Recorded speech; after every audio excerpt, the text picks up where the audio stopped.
हमारे साथ केंद्रीय मंत्री हरदीप पुरी जी जुड़ रहे हैं आज तक पर। हरदीप जी, बहुत स्वागत है आपका आज तक पर। मेरा पहला प्रश्न आपसे यही कि टैक्स रिजीम में हेरा फेरी का आरोप अधीर रंजन जी लगा रहे हैं। टैक्स कट के जरिए आपने एक बहुत बड़ा टैक्स बोनांजा दिया है, एक तरह से मिडिल क्लास को राहत दी है। क्या ये चुनावी बजट अब कहलाएगा, क्योंकि 66% आपने पीएम आवास योजना में भी बढ़ाया है, आप मुफ्त राशन योजना को भी आगे ले जा रहे हैं, या फिर फिस्कल प्रूडेंस का भी ख्याल रखा गया है? बड़ी बातें आपकी नजर में इन दोनों एंगल से क्या है, हरदीप जी? अंजना जी, सबसे पहले तो मैं आपका ध्यान लाना चाहूंगा जो आंकड़े हैं और आंकड़े क्या स्टोरी बताते हैं। 9 साल पहले मोदी जी ने जब दायित्व संभाला, उससे पहले हमारी पर कैपिटा इनकम देश में 1 लाख रुपए थी। आज वो पर कैपिटा इनकम उस दुगनी होके 1,97,000 है। 9 साल पहले we were the 10th largest economy in the world. आज हम 5th लार्जेस्ट इकोनॉमी है, और ये हमारे आंकड़े नहीं है, अर्नेस्ट एंड यंग की एक स्टडी है जो कहती है कि 2040 तक द इंडियन इकोनॉमी 26 या 27 ट्रिलियन डॉलर की हो जाएगी। तो हम 5वें स्थान से तीसरी स्थान, और उसके बाद probably we might even become the 2nd largest economy. उसको एक तरफ छोड़िए, आज का बजट जो है, please look at this in connection with कल माननीय महामहिम राष्ट्रपति जी की स्पीच, कल का इकोनॉमिक सर्वे, और ये बजट क्या कहता है। देखिए, 2 मॉडल्स होते हैं। एक मॉडल वो है जो इंडस्ट्रियलाइज्ड इकोनॉमीज ने महामारी के दौरान अडॉप्ट किया। उसमें क्या था, बड़े मैसिव स्टिमुलस पैकेजेस दिए। एक जो सबसे बड़ी अर्थव्यवस्था है दुनिया में, उन्होंने 20 ट्रिलियन डॉलर की स्टिमुलस पैकेज दिया। उससे क्या हुआ, the larger amount of money was chasing the same goods and services, और वहां इन्फ्लेशन बढ़ गई। हमारे यहां भी स्टिमुलस पैकेज था, पर वो बहुत सेंसिबल और मैच्योर तरीके से इंप्लीमेंट हुआ।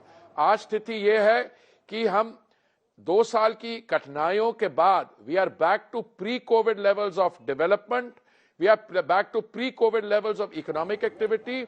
और आपका जो कैपिटल एक्सपेंडिचर को क्यों मैं इतना महत्व दे रहा हूं, क्योंकि कैपिटल एक्सपेंडिचर से इंफ्रास्ट्रक्चर बढ़ेगा। अगर 33% कैपिटल एक्सपेंडिचर में इंक्रीज होगा, तो आप देखिए केंद्रीय सरकार का कैपिटल एक्सपेंडिचर और राज्य सरकारों को भी 1 करोड़ 30 लाख ज्यादा मिलेगा। उसमें इंफ्रास्ट्रक्चर बनेगा, सीमेंट यूज होगी, स्टील यूज होगा, और इसमें इकोनॉमिक एक्टिविटी को बूस्ट मिलेगा। ये तो ओवरऑल कैपिटल एक्सपेंडिचर। अब बाकी सेक्टर्स में भी आ जाएं, तो ये डेवलपमेंट और ग्रोथ ओरिएंटेड बजट है, which is forming the basis for our transition to become a developed economy.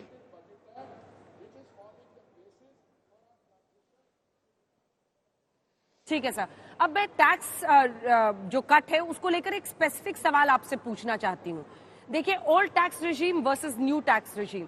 अब बाय डिफॉल्ट आप न्यू टैक्स रिजीम ही आपको आएगा, आप लेकिन ऑप्ट कर सकते हैं ओल्ड टैक्स रिजीम के लिए। अच्छा, ओल्ड टैक्स रिजीम में तमाम एग्जेम्पशंस एटीसी के तहत मिलते थे, तो कई एक्सपर्ट्स का ये कहना है कि सेविंग्स को ये सरकार एनकरेज नहीं कर रही है, बल्कि डिस्करेज कर रही है।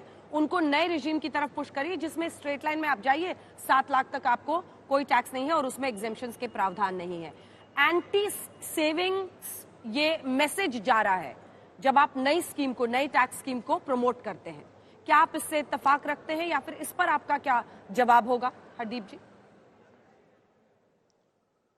अंजना जी, इसकी बहुत एक सिंपल एक्सप्लेनेशन है। अगर आप कह रहे हैं कि हम किसी को कंपेल कर रहे हैं, आप उनको फोर्स कर रहे हैं नई टैक्स रिजीम की तरफ जाने, वो बिल्कुल गलत है। अगर तो हमने पुरानी टैक्स रिजीम बंद कर दी होती, तब तो ये आरोप लग सकता था, पर अभी हम ये कह रहे हैं ये डिफॉल्ट है। अगर किसी को पुरानी टैक्स रिजीम में एग्जेम्पशंस का बेनिफिट है और वो एग्जेम्पशंस के इतने शौकीन है कि वो नई टैक्स रिजीम में नहीं आना चाहते हो, तो ना आए। पर हमने क्या किया, हमने सिंप्लीफाई कर दिया।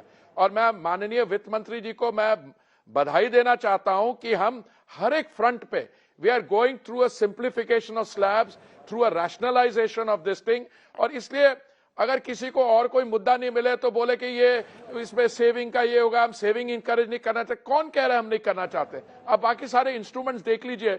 आई थिंक इसके लिए आपको मुझे अलग एक सेशन करना पड़ेगा, where I can participate as a consumer, as a citizen, as a tax payer. तो मैं लगता हूं कि ये बिल्कुल बेबुनियाद क्रिटिसिज्म है जिसको और कुछ नहीं मिल रहा।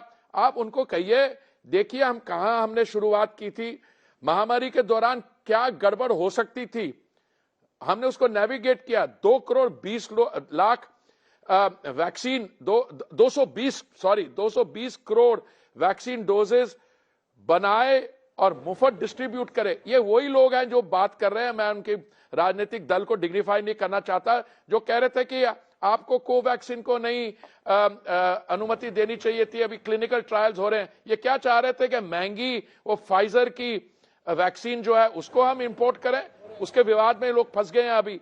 तो मैं समझता हूं इनकी क्रिटिसिज्म को आप अपनी शो पे, विच बहुत आपका प्रेस्टिजियस शो है, आप ये इनको मौका देने चाहते हैं कुछ बोलने का, वो तो ठीक है। They are entitled to their views and they are entitled to make statements which only reaffirm their irrelevance. पर मेरा ये कहना है कि ये budget is absolutely 10 out of 10 budget.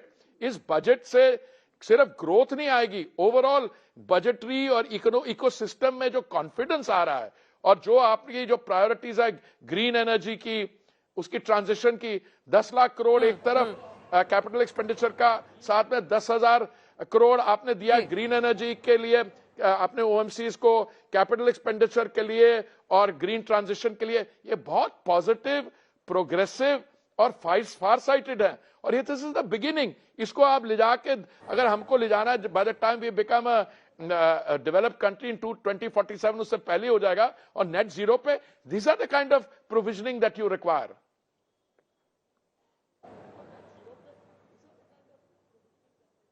ठीक है, बहुत बहुत धन्यवाद आपका हरदीप पुरी जी, केंद्रीय मंत्री आज तक पर हमारे साथ जुड़ने के लिए। और बजट को आप 10 ऑफ 10 कह रहे हैं, लेकिन किस तरह से पैन आउट करता है सबकी नजर आएगी। बहुत धन्यवाद आपका हरदीप पुरी साहब, हमारे साथ आज तक पर जुड़ने के लिए। धन्यवाद सर आपका।